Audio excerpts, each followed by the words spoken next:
नमस्कार शेतकरी मित्रांनो, मी बाळासाहेब लक्ष्मण यादव, राहणार शेलद, तालुका अकोले, जिल्हा अहिल्यानगर येथून आहे.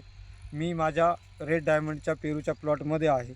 मी 20 गुंठ्यामध्ये साधारणपणे 7x3 या अति घनदाट पद्धतीने 1200 झाडांची लागवड 20 गुंठ्यामध्ये केलेली आहे. आपण बघू शकता, अत्यंत घनदाट पद्धतीने आपण रेड डायमंडची लागवड केलेली आहे आणि 7 महिन्याचा प्लॉट आज झालेला आहे. आज तारीख आहे 29 डिसेंबर 2025. आजच्या तारखेला 7 महिन्याचा पेरू झालेला आहे आणि या 7 महिन्यामध्ये अत्यंत सुंदर पद्धतीने या रेड डायमंड पेरूची वाढ झालेली आहे. झाडावर फोमिंग झालेला माल पण आहे, छोट्या छोट्या लागलेल्या कळ्या पण आहेत आणि झाडावर मोठ्या प्रमाणात फ्लावरिंग पण आहे. तर असा एक समज आहे रेड डायमंडच्या संदर्भामध्ये की रेड डायमंडच्या झाडावर फुलांची सेटिंग व्यवस्थित होत नाही आणि हा समज आहे रेड डायमंडच्या संदर्भामध्ये. परंतु आपण बघू शकता या ठिकाणी झाडावर फोमिंग झालेला माल पण दिसतोय आपल्याला.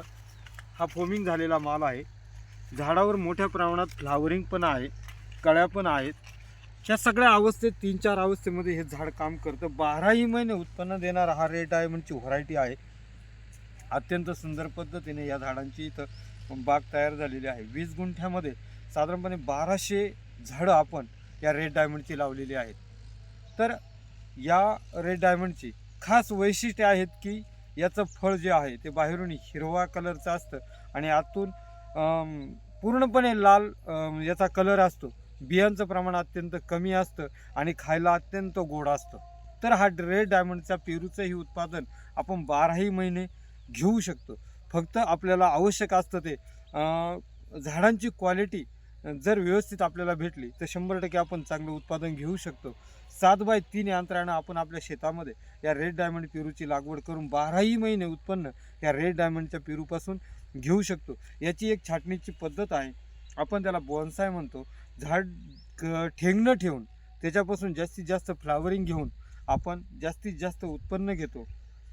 मार्केटच्या डिमांड अँड सप्लायचा अभ्यास करून आणि झाडाला बॉन्साय ठेवून मार्केटमध्ये जे विकतंय तेच पिकवायचं याचा प्रॉपर अभ्यास करून आपण इथं या रेड डायमंड पेरूची लागवड अगदी अति घनदाट पद्धतीने 7x3 अंतरावर सुमारे 20 गुंठ्यामध्ये 1200 झाडांची लागवड केलेली आहे आणि बॉन्साय टेक्नॉलॉजीने याची वाढ केलेली आहे.